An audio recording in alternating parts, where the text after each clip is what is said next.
Hi, one second. Let me just get this going. So hi, my name is Olivia Morrow, and I worked at the Fairmont, San Francisco. So for the Fairmont, San Francisco is a luxury hotel in San Francisco, California. The hotel was built and nearly completed in 1906, but then the 1906 earthquake in San Francisco struck, and they had to push back the official starting date till 1907. The addition of the tower was built in 1962, which houses a lot of the rooms today. So the Fairmont San Francisco is the flagship property for Fairmont Hotels and Resorts Worldwide, which now has hotels in every continent around the globe.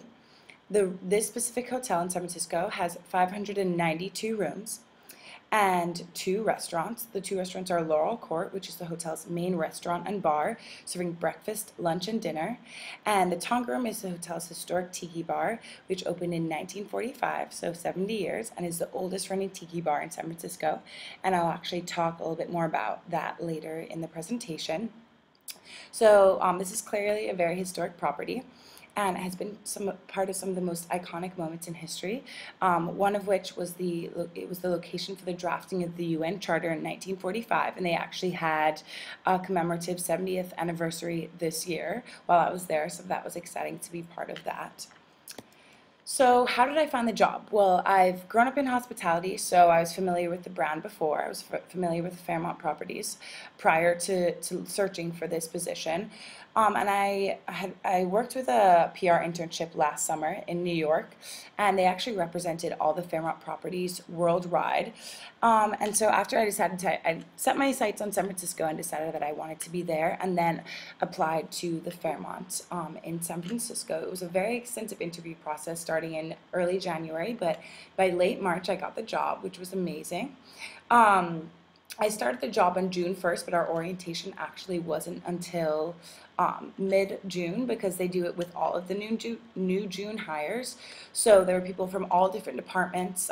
Some were interns, some were full-time staff, so it was a diverse group and really interesting backstories. I got to know a lot of my colleagues, which was a lot of fun. And it was a combination of different workshops, team building events, as well as guest speakers. So we had managers from every department, as well as our regional president, Mr. Klein. And what was I doing there? So I was hired as a PR and marketing intern. So Melissa Farrar, who's my supervisor, is the only person working as the hotel's internal PR and marketing director. So I was essentially hired as her right-hand man, and so that meant I got a lot of extensive hands-on time in many different projects and stuff like that, because there was really only the 2 of us on this small team. So prior to starting the internship, I kind of set myself 2 learning objectives. So one of them was that I wanted to increase my knowledge of internal PR, as well as gain a better hospitality marketing skill set. And I definitely achieved these through my 2 months there. One of the major things was my increased attention to detail. Melissa was very detail-oriented, something that I wasn't necessarily great at before. So that was a skill that I really got to better while I was there. I also increased my social media knowledge, as well as got some exposure to working with media groups and planning events from start to finish, one of which I'll go into more details with shortly. So my expectations for the position, I kind of had expectations that I thought that it would be similar to my PR job last summer. That was slightly the case, but my expectations were blown out of the water. I did so much more than I really had thought that I would be taking on. So now going into detail on some of the projects that I took on during my 2 months there, I was in complete control of all the social media outlets. So that was the Twitter, Facebook, and Instagram. And I mean, as a younger generation, I do have some personal experience with that, but it's extremely different doing it from the standpoint of a large-scale company or a hotel in this case.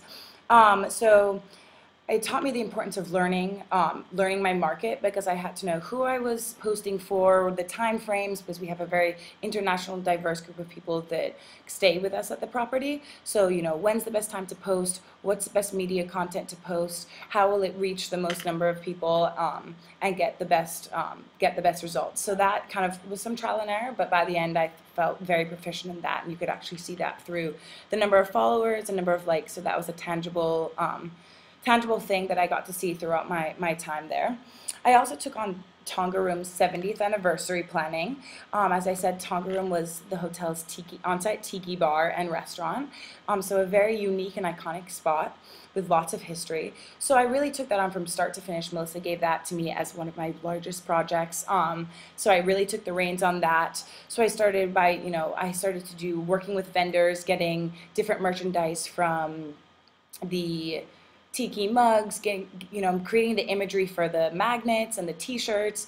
And it sounds simple, but it's a lot of back and forth emailing and just making sure that everything's done correctly and in the right time frame. So I did a lot of the back planning of that. I also worked with our food and beverage team, getting them, to let me know what the pricing is, the number of tickets we want, how many people are going to be complimentary, what amenities we're going to have for the event, what food we're going to have. So there was just a lot of back and forth, but I really developed a solid timeline for the event. It's actually September 18th, but the major event party is going to be on September 23rd for all of our media and invited guests. So that's going to be really exciting.